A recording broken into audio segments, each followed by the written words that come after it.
तुम्हारी समस्याओं का समाधान। कौन बनेगा एमएलए? तुम्हारा वोट, तुम्हारा फैसला। सही चुनाव करो, सही भविष्य बनाओ। You are watching FNI News। नमस्कार, जैसा कि आप जानते हैं कि FNI न्यूज़ ने RWAs के साथ संवाद का सिलसिला शुरू किया है। इस पहली कड़ी में आज हमारे साथ मौजूद हैं हमारे यहाँ के विधायक जो कि आम आदमी पार्टी से हैं और पार्टी ने तीसरी बार उन पर भरोसा जताया है बहुत कुछ ना कहते हुए। सबसे पहले जैसा कि आप जानते हैं कि मोदी जी मन की बात करते हैं, तो आज हमारी RWA C2 ब्लॉक की RWA से सबसे पहले विधायक राजेश गुप्ता जो हैं वो दिल की बात करेंगे। उसके बाद हम संवाद के सिलसिले को आगे बढ़ाएंगे। अच्छा, अमित जी ने कहा कि मैं अपने दिल की बात करूंगा, तो मैं अपने दिल की बात कर सकता हूं, लेकिन पहले मैं आपके मन की बात करूंगा।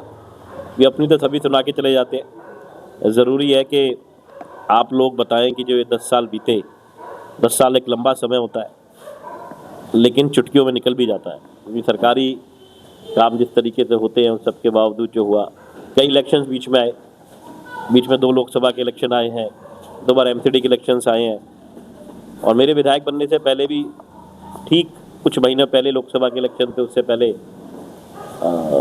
दिल्ली सरकार के इलेक्शन थे 2013 में भी। इसके अलावा एक बाई इलेक्शन, मतलब लगभग इन 8-10 सालों के अंदर 8-10 इलेक्शन भी देखे हैं। लेकिन आप लोगों ने जो प्यार और विश्वास लगातार जगाया और जिस तरीके से रिजल्ट आया, रिजल्ट से ही पता लगता है। अदरवाइज तो आप प्यार करते ही हैं, मिलते हैं, कभी रामलीलाओं में मिले, कभी जन्माष्टमी में मिले, कभी किसी गुरुद्वारे में मिले, कभी सिंधी पंचायत में मिल गए।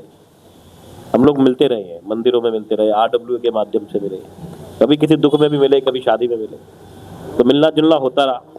ज़्यादातर जो लोग सामाजिक होते हैं या राजनीतिक होते हैं उनसे मिलना ज़्यादा होता है, और जो लोग थोड़ा सुबह से शाम काम पे रहते हैं उनसे मिलना थोड़ा कम हो जाता है। इसीलिए कोशिश ये है, आज हमने जो नया प्रोग्राम ये जो FNI ने शुरू करा है, इन्होंने मुझसे कहा कि क्या मैं करना चाहूँगा, तो मैंने कहा हाँ मुझे कोई दिक्कत नहीं, मैं तो करता रहा हूँ।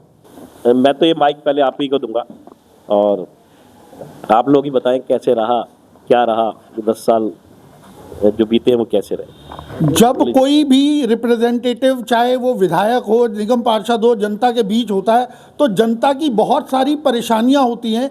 मुझे एक बड़ी अच्छी बात, हमारे एक डॉक्टर मित्र हैं वो बड़ी अच्छी बात कहते हैं, ग्रेटिट्यूड। अगर जनता ग्रेटिट्यूड रखे और आपने कुछ काम किया तो हम हमेशा कोशिश करते हैं आपका आभार व्यक्त करने का, जनता हमेशा कोशिश करती है कि वो ग्रेटिट्यूड दे। उसके बावजूद बहुत सारे ऐसे काम हैं जो रह जाते हैं। तो चलिए सवालों का सिलसिला शुरू करते हैं। मैं सबसे पहले राजेश जी से कहूँगा, राजेश अग्रवाल जी हमारे C2 ब्लॉक के हैं, ये बताएंगे कि क्या कुछ है जो रह गया, जो क्या कमी रह गई। राजेश जी, पहले तो इनकी जितनी तारीफ़ की जाए वो कम है। इतने सिंपल साधारण व्यक्तित्व है इनका, इनको कोई भी काम किसी भी वक्त कह दिया जाए तो ये अपना पूरा प्रयास करते हैं उस काम को करने के लिए। ये बेसिकली अगर मैं कहूँ ईमानदारी से तो ये हमारे RWA की कमी है। मैं अभी कह रहा था कपूर जी को कि पिछली बार गेट पास हुआ था, अब किसकी कमी की वजह से, किसके कम एफर्ट, मैंने बिल्कुल एफर्ट्स नहीं किए। सबसे पहले मैं बोल दूं जी, देखो मैं दूसरों को बोल रहा हूं but I didn't do any efforts. मेरी तरफ से तो हमेशा ही बधाई है। हम यहाँ बहुत सारे लोग BJP के बैठे हैं जी, टू बी वेरी ऑनेस्ट। मैं भी BJP से एक प्यार है, स्नेह है, इज्जत है, रिस्पेक्ट है उनकी। बट अगर मैं पार्टी छोड़ दूँ, आप या BJP से कोई लेना देना नहीं है, तो राजेश जी का कोई मुकाबला नहीं है। जैसा कि आपने कहा कि एक व्यक्तित्व होता है व्यक्ति का, वो व्यक्तित्व जो है वो काम करता है। तो जब हम बात करते हैं निगम चुनाव की, विधानसभा चुनाव की, तो ये एक लोकल इलेक्शन है, यहाँ पर बहुत हद तक चेहरे पर भी वोट पड़ता है। तो मैं राजेश जी से कहूँगा, राजेश जी इन दिनों जो कार्य हुए, मैं आप ही को कहूँगा कि सूचीबद्ध तरीके से कम शब्दों में उनको आप ही बता दें कि क्या प्रयास आपने अपने स्तर पर किया। वजीरपुर विधानसभा के अंदर, अशोक विहार में, केशवपुर में, कहीं पे भी जो PWD यानी जो दिल्ली सरकार के रोड है, एक भी रोड ऐसा नहीं होगा जहां आपको कोई भी खड्डा दिख जाए। भाई आप गाड़ी में रोज घूमते हैं तो आपको अंदाजा है इस बात का, लेकिन उस पर ध्यान नहीं जाता, क्योंकि जो अच्छा होता है तो कभी ध्यान जाता नहीं है। ऐसे ही जैसे सेंटर वर्ज है जो बीच में जहां मैंने पौधे लगाए, आपको याद होगा ये नीचे फुटपाथ हुआ करती थी, तो इस पे कई प्रॉब्लम्स होती हैं। एक तो इस पे जाली लगती है जो चोरी हो जाती है, मैं जानबूझ के ब्लॉक से बाहर की बता रहा हूँ, बच्चन जी आप ब्लॉक की बताना। तो उसमें जाली लगी होती थी, जाली चोरी होती थी, हमेशा चोरी होती थी। उसके अलावा उसमें दूसरी प्रॉब्लम थी कि उसमें आवारा पशु अक्सर आर पार हो जाते थे, तो एक्सीडेंट का खतरा बनता था, खासतौर के टू व्हीलर्स वालों के लिए बहुत दिक्कत थी। तीसरी चीज़, उस पर ग्रीनरी करनी मुश्किल होती थी क्योंकि बहुत नीचे था, तो पानी भी दो तो छटकता था। चौथी, उसको साफ करना बहुत मुश्किल था क्योंकि जो सफाई कर्मचारी उसको झुकना पड़ता था, वो फुटपाथ बहुत नीची थी। पांचवी, उधर से जब कार आ रही होती थी उसकी लाइट आपकी आंखों में लगती थी।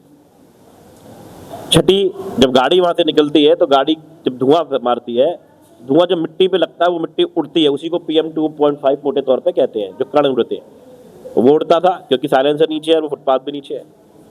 उस एक सेंटर वर्ज को ऊंचा करने से मैंने इन सारी प्रॉब्लम को सॉर्ट आउट कर लिया। मैंने बड़े एफर्ट्स किए जी, बट नहीं सक्सेस हो सका मैं। तो कुतियों को अगर वो कर दिया जाए स्टरलाइज, ताकि आगे पॉपुलेशन ना बढ़े, ऑफिशियली लीगली कोई प्रॉब्लम नहीं है। हाँ, मैंने जैसे भी आपको बताया, मैंने एक लाइन में बोला था कुत्ते बिल्ली, इसलिए मैंने बोला था कि डायरेक्ट मेरे पास में वो चीज़ है ही नहीं, पहली बात। दूसरी बात, समझो कि मैं इस विभाग को बोलता हूँ जी, बहुत पुश करूंगा, वो आएंगे, ऐसा नहीं है, उन्हें आना पड़ेगा। अगर बहुत पुश तो आप करोगे तो आ जाएंगे, तो मैं तो MLA हूँ, आएंगे, ऐसा नहीं है।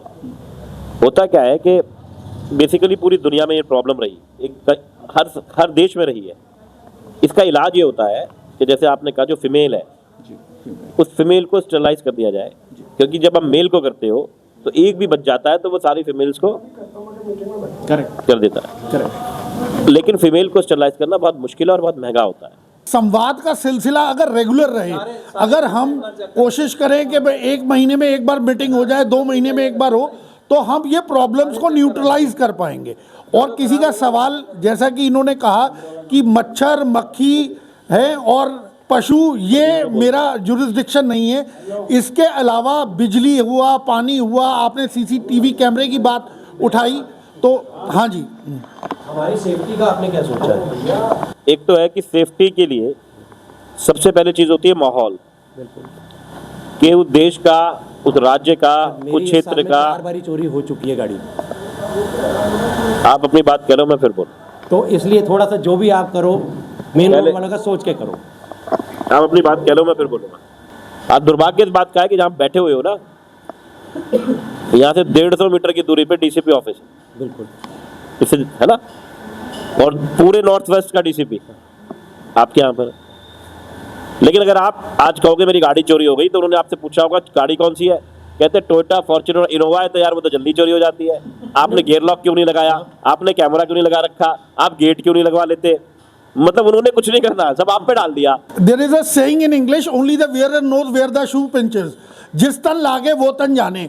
जनता का दर्द जब जनता के तन लगता है तो वो आप तक पहुंचाती है। आपका क्या दर्द है? आपका भी कोई दर्द होगा कि यार लोग मुझ पे तो शिकायत लेके आते हैं, मेरा भी तो दर्द सुने। आप अपना दर्द बताओ, आपका जनता से क्या दर्द है? देखो, एक बहुत बड़े डॉक्टर है दिल्ली के, बहुत बड़े हैं, और अगर वो मतलब उनकी तनख्वाह कितनी होगी, 2.5-3 लाख रुपए होगी। उनको सिंगापुर वगैरह से बड़े ऑप्शंस आए, अगर वो वहाँ जाते हैं तो उनको HOD बना के रख रहे थे और उनकी तनख्वाह 50 लाख रुपए की तकरीबन महीना हो जाती है, ठीक है। लेकिन वो यहाँ से नहीं गए, क्यों? क्योंकि उनको लगाव था। एक तो ये रीज़न है मेरा यहाँ पे टिके रहने का कि भाई मुझे लगाव है, मुझे लगता है मेरी एक्सटेंडेड फैमिली है। राजेश भाई वाकपटुता के माहिर हैं, यही वजह है कि पार्टी ने उन्हें स्पोक्स पर्सन भी बना रखा है। तो ऐसे में अब इनसे ये जानना चाहेंगे कि भाई और कौन कौन सी ऐसी खूबी है जिसकी वजह से पार्टी ने तीसरी बार आप पे भरोसा जताया? सब सही होता जाता है, क्योंकि जब मैं अपना पहला चुनाव लड़ा 2015 का, मैं उससे पहले अमेरिका में था, आपको पता है। और वहाँ की वो लाइन, क्योंकि अंकल मेरे साथ में बैठे हैं, वो गुरबाणी के वो शब्द, और मैं जब रामलीला में आता हूँ, अंकल है वो मुझे जब भी मिलते हैं मुझे याद दिला देते हैं कि मैंने वो सबसे पहले यूज़ करे थे। तो मैंने कहा था कि तपोराज राजो नरक, ये गुरबाणी के शब्द है कि आदमी जब तपस्या करता है और वाहिगुरु उस पर खुश होते हैं तो उसको अपनी गद्दी देते हैं कि जा तू राज कर, लेकिन उसमें बेईमानी आपको नरक की तरफ लेके जाती है। तो वो लाइन मेरे दिमाग में बैठी। जब मैं बना तो टिकट मुझे मिली नहीं, मिली किसी और को, क्या आपको पता है ना जी? मुझे तो टिकट मिली नहीं थी, मेरा कोई इंटरेस्ट भी नहीं था। मैं ठीक है, मैं तो वापस जाना है, मुझे तो जो करना है वो करना है। मैं अपना सब कुछ यहाँ पे बेच के सब कुछ सेटल करके जा रहा था, कर चुका था ऑलरेडी वो सब, तो मैं चला भी गया था। तो जिस तरीके से मुझे टिकट मिली, वो कटी टिकट और फिर मुझे अगले दिन मिल गई। मैं यहाँ रहता नहीं था, मैं पीतमपुरा रहता था। मेरी सारी फैमिली आज भी कोहाट एनक्लेव के बाद में संदेश विहार और वसुधा में रहती है, मेरे चाचा ताऊ जितने भी हैं। मैं बाई चांस यहाँ पे रहा किसी वजह से, और वो सब वजह बनी। और किस तरीके से, बड़ी लंबी स्टोरी अभी तो मैं शॉर्ट में बता रहा हूँ कि मैं एमएलए बना। तो मुझे पता लग गया भाई, तो बनना तो चाहता नहीं था, कोई तुझे बनाना चाहता। किसी और के, जो कहते हैं ना, मैन प्रपोजेस और गॉड डिस्पोजेस, आपके इरादे अलग हो सकते हैं, लेकिन भगवान जो चाहेगा वो आपके साथ होगा। बात आपकी जीत की हो रही है। मैं जनता को बताता चलूं कि पहली जीत जो थी वो 22,000 वोटों से थी। दूसरी जीत में 11,000 वोट लगभग थे 11,000 जिससे जीत हुई। तो इस बार क्या उम्मीद कर रहे हैं कि जनता किस तरफ मूड आप जनता का भाप रहे हैं? आप जनता के बीच जाते हैं, हम भी जाते हैं, हम भी अपने कैमरे की नज़र से पब्लिक को बताएंगे। आपकी क्या असेसमेंट है? देखो, जब मैं पहली बार जीता 22,044 वोटों से, वो एक तूफान था, हम सब जानते हैं। उस तूफान के अंदर सब कुछ उड़ गया था। दिल्ली में 3 सीटें बीजेपी की थी और 0 सीट कांग्रेस की थी। वो बहुत भयंकर तूफान था। मोटे तौर पे इतनी बड़ी हवा कभी मेंटेन रखनी मुश्किल होती है। तो वोटों के तौर पे, और हर जगह ऐसा हुआ। जगह आदर्श नगर में हम 20,500 वोटों से जीते थे, 2020 में 1,500 वोटों में रह गए। मतलब इतना ज्यादा गैप आ गया। हर जगह वो कम हुए, हर जगह कम हुए। त्रिनगर हम 22,000 350 से जीते थे, वो 10 पे आ गए। तो मैं जैसे जीता था, तो जैसे मैंने बताया कि कुछ इलाकों में मेरा 90% वोट था। तो 90% फिजिबल नहीं होता कभी भी। लेकिन जैसे मैंने बताया कि जो अच्छी बात हुई कि वहाँ जो कम हुआ, तो ऐसा नहीं हुआ कि वहाँ कम होता गया, लेकिन बाकी जगह हमारा वो बढ़ता चला गया। बहुत अच्छा वोट हमारा बढ़ा। और जैसे मैंने कहा कि फ्लैट्स में, जैसे केशवपुरम जैसा एरिया जो कभी बीजेपी हारती ही नहीं थी, 7 और 8,000 वोटों से लीड लेती थी, वो भी उनका माइनस हो गया। अभी तो ये सिलसिला कार्यक्रम का रोज हम किसी आरडब्ल्यूए के साथ होंगे। आप अपनी अचीवमेंट्स गिनवाएंगे, लोग अपनी समस्याएं भी रखेंगे। मेरा एक सवाल है, मुझे 25 साल से अधिक मेन स्ट्रीम जर्नलिज्म में हो गए। मैं लीग से हटकर एक आपसे सवाल करता हूं। आदमी को हमेशा, और आप तो लर्नेड हैं, पठन पाठन आपका कार्य क्षेत्र है, अच्छा वक्ता होने के लिए ज़रूरी भी है कि पठन पाठन हो। तो मुझे ये बताएं कि आप जो है, हम ये जनता की C2 ब्लॉक के आरडब्ल्यूए और यहाँ के रेजिडेंट्स की ये पुकार है, जो उन्होंने अनऑफिशियली, या मैं कहूँ ऑफ द रिकॉर्ड मुझसे कही, कि मायावती को सन 2002 में मैंने इंटरव्यू किया था, और वो इंटरव्यू उस चीज़ से संबंधित था कि बहुजन समाज पार्टी ने यूपी में आदर्श गांव को चिन्हित किया था। तो आदर्श गांव वो वहाँ चिन्हित करके और उनको आइडियल विलेज बनाया था। हम चाहते हैं कि आप C2 ब्लॉक से शुरुआत करें। इस बार आप जीत कर आते हैं। मुझे C2 ब्लॉक की जनता, रेजिडेंट्स का कहना है कि वो पूरा सहयोग आपसे करेंगे, लेकिन चलते चलते एक वादा कीजिए, आप C2 ब्लॉक को एक आइडियल ब्लॉक बनाएंगे, और ताकि पूरे अशोक विहार की जनता ये कहे कि C2 ब्लॉक एक आइडियल ब्लॉक है। यहाँ पर जो आपसे संबंधित कार्य है या नहीं भी है, वो भी हम उम्मीद करते हैं कि आप हमारे कंधे से कंधा मिला के उसको करेंगे। इस पर आप क्या कहेंगे? देखो, जब नेता चुनाव लड़ रहा हो ना, तो उससे वादे की बात नहीं किया करते हैं। बहुत पुराना गाना था कि मिलने की तुम कोशिश करना, वादा कभी ना करना। वादे टूट जाते। मेरे लिए ना, जितनी पूरी विधानसभा है, और जब मैं टॉप एमएलए में आया, वो आपने अखबारों में पढ़ा होगा।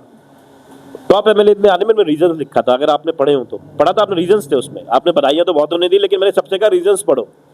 पहला रीजन था 100% अटेंडेंस, जो मेरी विधानसभा में पूरी थी। दूसरा रीजन था सबसे ज्यादा सवाल उठाना। अपनी सरकार है मेरी, ये ध्यान रखना, आसान नहीं होता।